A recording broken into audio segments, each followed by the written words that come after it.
সম্মানিত দর্শক, আমি আপনাদের কাছে আমার পারিবারিক সবজি বাগান শেয়ার করতে চাই।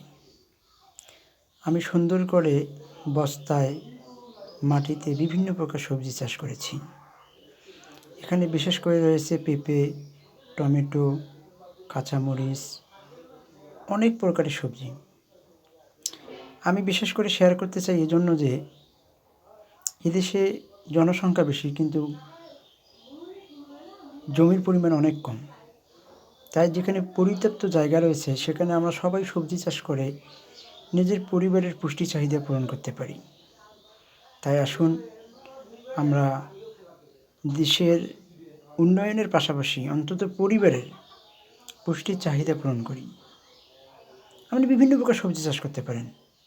আমি এখানে পান পাতা করেছি, টমেটো করেছি, পেঁয়াজ করেছি, তাই না?